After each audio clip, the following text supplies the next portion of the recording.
বিশুদ্ধ পানীয় জলের হাহাকার কাছাড়ের কালাইন নাতানপুরে। দুইবার পাইপলাইনের কাজ হলেও জল প্রকল্পগুলি থেকে উত্তর নাতানপুরে জল সরবরাহ হচ্ছে না। হাতে হাতে খালি কলসি নিয়ে কাছাড়ের পিএইচই কার্যালয় ডিভিশন 1 ঘেরাও করার হুমকি প্রদান ভুক্তভোগী জনগণের। এনআই লস্কর হুঁশিয়ার হুঁশিয়ার হুঁশিয়ার, এনআই লস্কর তোমার দলালদেরকে জানাই হুঁশিয়ার হুঁশিয়ার হুঁশিয়ার, কন্ট্রাক্টর হুঁশিয়ার হুঁশিয়ার হুঁশিয়ার, কন্ট্রাক্টর মুর্দাবাদ মুর্দাবাদ মুর্দাবাদ, খলিলউদ্দিন মজুমদার মুর্দাবাদ মুর্দাবাদ মুর্দাবাদ, এমএলএ মুর্দাবাদ মুর্দাবাদ মুর্দাবাদ, এনআই লস্কর মুর্দাবাদ মুর্দাবাদ মুর্দাবাদ, এনআই লস্কর হুঁশিয়ার হুঁশিয়ার হুঁশিয়ার, এমএলএ হুঁশিয়ার হুঁশিয়ার হুঁশিয়ার, আহাদউদ্দিন হুঁশিয়ার হুঁশিয়ার হুঁশিয়ার, আহাদউদ্দিন মুর্দাবাদ মুর্দাবাদ মুর্দাবাদ। স্বাধীনতার পর থেকে বিশুদ্ধ পানীয় জল থেকে বঞ্চিত উত্তর নাতানপুরে প্রায় অর্ধ শতাধিক পরিবার। বিগত কয়েকদিন আগে দক্ষিণ নাতানপুরের জল প্রকল্প থেকে পাইপলাইনের কাজ করা হয়েছিল। পরে ফের একবার নতুন নির্মীয়মান নাতানপুরের জল প্রকল্প থেকে পাইপলাইনের কাজ শুরু হয়, কিন্তু হাইডেন বসানো হয়নি। জল জীবন মিশনের আওতায় প্রত্যেকটি ঘরে ঘরে জলের নল পৌঁছানোর কথা, কিন্তু গ্রামে গ্রামে এখনো সাইট ইঞ্জিনিয়ার, ঠিকাদার এবং ঠিকাদারের দালালরা ঘরে ঘরে জলের নল পৌঁছে দিতে ব্যর্থ। ভুক্তভোগী জনগণের অভিযোগ, তাদের পাত্তা দিচ্ছে না সাইট ইঞ্জিনিয়ার, এনআই লস্কর ও ঠিকাদার। গ্রামের জনগণকে এক প্রকার অন্ধকারে রেখেই নবনির্মিত নাতানপুরের জল প্রকল্পে কাজ চালাচ্ছেন ঠিকাদার এবং কিছু দালালরা। এই অভিযোগ ভুক্তভোগী জনগণের। ভুক্তভোগী জনগণরা পুকুরের নোংরা জল পান করছেন, এতে বিভিন্ন ধরনের অ্যালার্জি এবং সংক্রামক রোগ দেখা দিয়েছে। বর্তমান সরকারের আমলে তারা সংক্রামক রোগ থেকে বাঁচতে টাকা দিয়ে জল ক্রয় করে পান করতে হচ্ছে। আগামী এক সপ্তাহের মধ্যে ভুক্তভোগী জনগণ যদি বিশুদ্ধ পানীয় জল না পান, তাহলে কাছাড়ের পিএইচই কার্যালয় ডিভিশন 1 ঘেরাও করার হুমকি প্রদান করেছেন। এ নিয়ে কালাইন নাতানপুর থেকে সরাসরি বিস্তারিত জানাচ্ছেন আমাদের প্রতিনিধি জুবাইর আহমেদ। আমরা এখন দাঁড়িয়ে আছি কাছাড় জেলার নাতানপুর এলাকায় তথা কালাইন ব্লকের অন্তর্গত। এই নাতানপুর এলাকায় বহুদিন থেকে বিশুদ্ধ পানীয় জলের হাহাকার সৃষ্টি হয়েছে। আমরা এসে জানতে পারলাম যে এখানকার স্থানে বহুবার পাইপলাইনের কাজ হয়েছে, কিন্তু বিভাগীয় যে সাইট ইঞ্জিনিয়ার রয়েছেন, ঠিকাদাররা যারা রয়েছেন, তারা শুধু শাক দিয়ে মাছ ডাকার ন্যায় কাজ করে গেছেন। এখানে কিছু স্থানীয়রা আজ জড়ো হয়েছেন। তাদের দাবি রয়েছে, যেহেতু তাদের এলাকায় দুইবার পাইপলাইনের কাজ হয়েছিল কিন্তু হাইডেন বসানো হয়নি, তারা স্বাধীনতার পর থেকে বিশুদ্ধ পানীয় জলের জন্য হাহাকার করছেন। কিন্তু বর্তমান সরকার ঘরে ঘরে জলের নল পৌঁছানোর জন্য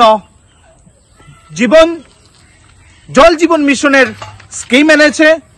বিভিন্ন এলাকায় সেই স্কিমের কাজও চলছে। যে অংশটা বাকি ছিল সেই অংশটাও কিন্তু বর্তমানে জল জীবন মিশনের আওতায় পড়ে বিভিন্ন নতুন প্রকল্প হাতে নেওয়া হয়েছে। আমরা যে স্থানে দাঁড়িয়েছি সেই স্থান থেকে মাত্র 1 কিলোমিটার দূরে দক্ষিণ নাতানপুরে একটি জল প্রকল্প রয়েছে। সেই জল প্রকল্প থেকে স্থানীয়রা জল পাওয়ার কথা ছিল, কিন্তু বর্তমানেও তারা পাচ্ছেন না। এমনকি কালাইন ডিগাবর রোডে একটি বড় জল প্রকল্প রয়েছে, সেই জল প্রকল্প থেকেও কিন্তু স্থানীয়রা জল পেতে অক্ষম হয়েছেন। নতুন একটা জল প্রকল্পের কাজ চলছে ইতিমধ্যে, সম্ভবত সেটিও কিন্তু শেষ হয়ে গিয়েছে কাজ, কিন্তু রীতিমতো হাহাকার সৃষ্টি হয়েছে এই স্থানে নাতানপুর এলাকায়। সম্ভবত এটি উত্তর নাতানপুর। আমরা মহিলাদের সঙ্গে কথা বলবো। বিভিন্ন মহিলারা রয়েছেন এখানে, তারা হাতে কলসি নিয়ে আজকে প্রতিবাদ সাব্যস্ত করেছেন। কি বলবেন আপনি? এই জায়গাটার নাম আপনারা কতদিন থেকে জল পাচ্ছেন না? আপনারা জল পাচ্ছেন না? জলের পাইপলাইন করা হয়েছে এখানে, কিন্তু জল আপনারা পাচ্ছেন না। কি বলবেন সরকার বাহাদুরকে? আমরা পানি চাই, আপনাদের ঘরে জল চাই, আপনি কি বলবেন? আমরা স্বাধীনতার পর থেকে কোন সাপ্লাইয়ের জল এখনো আমরা পাই না। পাইপ গাড়িয়া কামলাইতে গেছই, এখনো পর্যন্ত আমরা কোনো হাইডেন দিছই না, কোনো জল দিছই না। আমরা জল গরিব মানুষ কিনিয়া খাওয়ার আর আমরা দ্বারা সম্ভব নাই। বর্তমান সরকারের আমলে আপনারা কি ক্রয় করে জল খাচ্ছেন? আমরা জল কিনিয়া খাই, আর আমরা কোনো সাপ্লাই জল খাই না।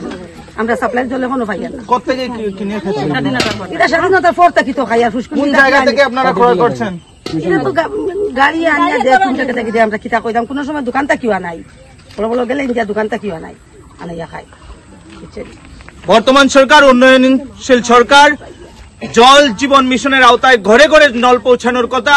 সেই সরকারের আমলে বর্তমানে দেখা গিয়েছে যে স্থানীয় যে গ্রামাঞ্চলের লোকেরা জল ক্রয় করে তাদের পান করতে হচ্ছে।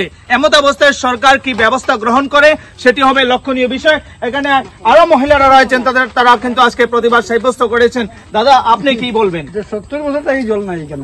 70 বছর থেকে মানুষের জলের খুব কষ্ট করে, কিন্তু কাজ করে করিয়া জলের কোনো জল আয় না, এমনি ফালে যায় গিয়া। এইসব ব্যবসা চলে এই 70 বছর থেকে। আরো গ্রামের যুবকরা রয়েছেন, তাদের সঙ্গে আমরা কথা বলবো। কি বলবেন আপনি? আমি কই আজকে বিগত স্বাধীনতার পর থেকে লইয়া এখন অবধি আমরা এখানো পুরানা একটা মানে আমরা পিএইচি আছে, সেটাত মানে আস্তা গ্রাম সব জায়গাত মানে জল পাওয়া যায়, কিন্তু আমরা এক মোটামুটি 500 মিটারের মানুষ 200 পরিবার টোটাল জল পাই না। তখন তার মানে কন্ট্রাক্টর ইঞ্জিনিয়ারের লগে মাতিলাম, মাতার পরে দেখা যায় কেন এনআই লস্কর সাইট ইঞ্জিনিয়ার আর কন্ট্রাক্টরকে দ্বীপ কইয়া নাম আসলো। তখন তারে লগে আলাপ করলাম, করার পরে কইলে এটা তো আমার আওতায় নাই, এটা আমি সাব কন্ট্রাক্ট দিলাইছি আকাদের কাছে গেলে আকাদে কয় হে এটা জানে না।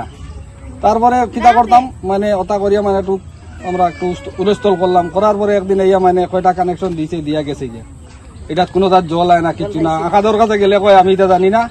ইঞ্জিনিয়ার ডে ফোন মারলে কয় এটা তুমি দেন আমারে জিগাইও না, মানে এনআই লস্কর ডে এই কইয়া গেল। এখন আবার আজ থেকে 6-7 মাস আগে নতুন লাইন পাইপলাইন করিয়া গেছে, যাওয়ার পরে তো মানে লাইন করিয়া গেছে জাস্ট, এখনো কোনো কানেকশন নাই, কিচ্ছু নাই, পানিও নাই। এখানে নতুন একটা পিএইচি করা হওয়ার, যেখানে মানে এই জায়গাত মানে কোনো বোর্ডও লাগাইছে না, কত টাকার স্কিম খাস হইছে নি ওর না। এই জায়গা যে মানুষের ডোনেশন করছে জায়গা, ও মানুষটারেও মানে তারা পাত্তা দেয় না। কেন কমিটি বনাইতো না, কমিটি নাই বা বানাইবো, বা এটা বোর্ড লাগানি কত টাকার স্কিম, এটা কিচ্ছু না। শুধু মানে এনআই লস্করে কয়েকটা দলাল রাখছে, রাখি দলাল রাজ চালার, মানে এনআই লস্করটা কইলে এনআই লস্করে কয় অমুক, আকাদর কাছে গেলে কয় হে কিচ্ছু নাই, তার কাছে কোনো প্রুফ নাই, হে কোনো কন্ট্রাক্টর নাই। এনআই লস্করটা কইলে কয় আমি সমঝাই দিছি জোরে এই আকাদরে। এই করিয়া আমরা মানে বিভিন্ন পেরেশানিত আছি, মানে জলর লাগি মানে ও পর্যন্ত অবস্থা আরি কিনিয়া খাইতে খাইতে গরিব মানুষ ইলা হইছে। তো ফুসকুনি আছে দেখুন, ফুসকুনির জলটা কার মানে আপনি একবার নিজে দেখিলেন কি পর্যন্ত নোংরা পানি খাইতে বাধ্য। কারণ গরিব মানুষ ঠেলা চালায় রিক্সা চালায় কিনিয়া কিলা খাইব, ওলা হারলো তো আজকে বাধ্য হয়েছি। মানে এখন যদি মানে আমরা পানি আর না পাই তাহলে অন্তত 700-800 মানুষ মিলিয়া আমরা পিএইচি অফিসে মোটামুটি 7-8 দিনের ভিতরে যদি আমরা কোনো ব্যবস্থা না পাই তাহলে আমরা যাইমু মানে পিএইচি অফিসে শিলচার গিয়া মানে ওটা ঘেরাও করি। বাস আমরা মাতিয়া রাখি লেছি 2টা বাসও মানে লোড দিমু, বেটাইন সব মানে শিলচার এখানে প্রতিবাদের হুমকি দেওয়া হয়েছে।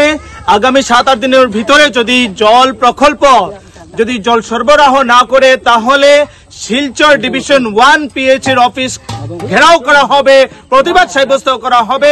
গ্রামের জনগণ হাহাকারে রয়েছেন, গ্রামের জনগণের অবস্থা সংকটজনক।